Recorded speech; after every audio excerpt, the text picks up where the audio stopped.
Let me begin with a question, not a simple one, but an uncomfortable one. Have you ever walked away from a conversation feeling diminished?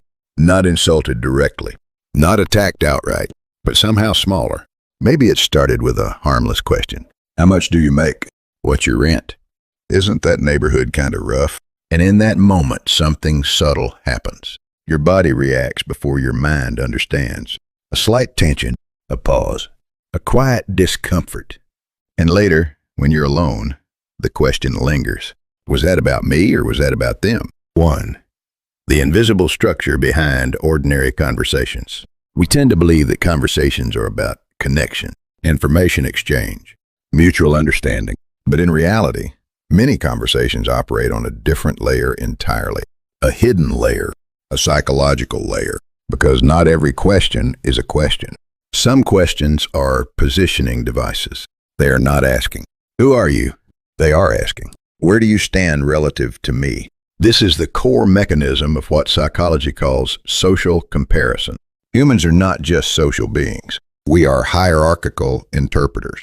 We constantly scan for signals. Who is above me? Who is below me? Where do I belong? Income, assets, location. These are not just facts. They are status markers. 2. Why some questions feel like violations. When someone asks, "How much do you earn?" It sounds like curiosity, but psychologically it often translates to, "Are you above me or below me?" That's why it feels invasive, because it is not about information. It is about ranking. Now here's the critical distinction. Healthy social comparison is subtle, indirect, and socially regulated. But certain individuals bypass this entirely.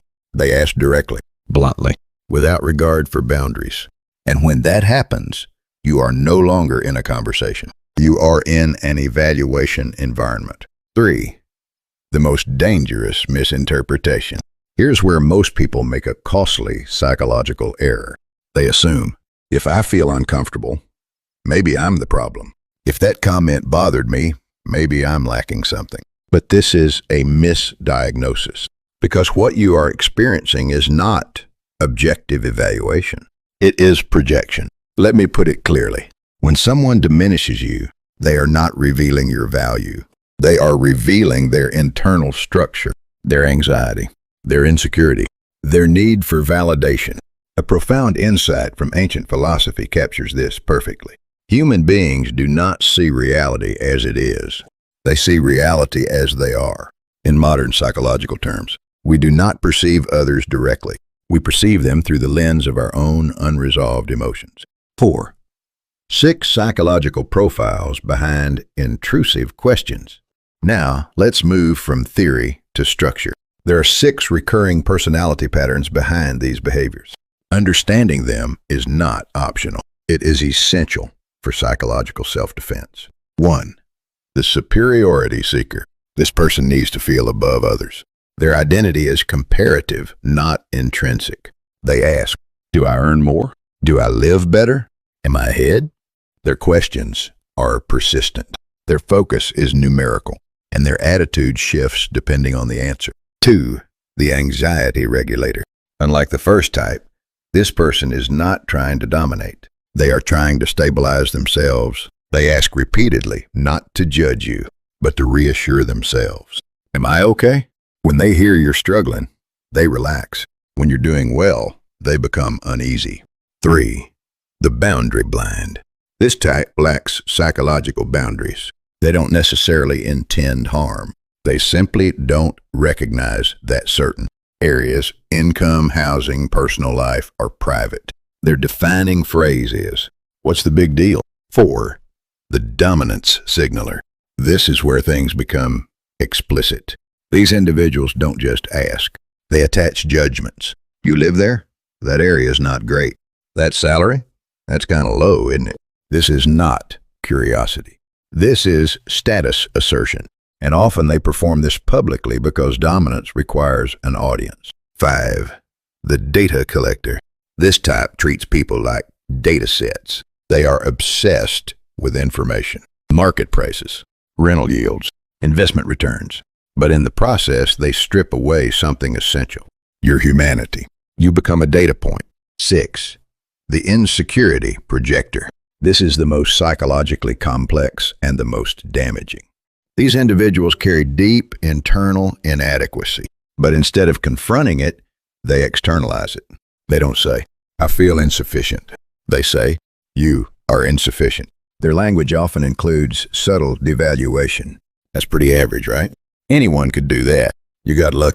These are not statements of fact. They are emotional displacements. 5. The most reliable diagnostic tool. Here's a practical insight. Don't analyze the words. Analyze the aftermath. After the conversation, ask yourself, do I feel drained? Do I feel smaller? Am I questioning myself unnecessarily? If the answer is yes, you are not dealing with information exchange. You are experiencing emotional contamination. 6. The critical shift from reaction to interpretation. At this point, the question becomes, what do we do with this knowledge? Most people make the wrong move. They start judging others, labeling, avoiding them entirely. But that's not mastery. That's reaction. The real transformation happens here. Stop trying to control others. Start controlling your interpretation.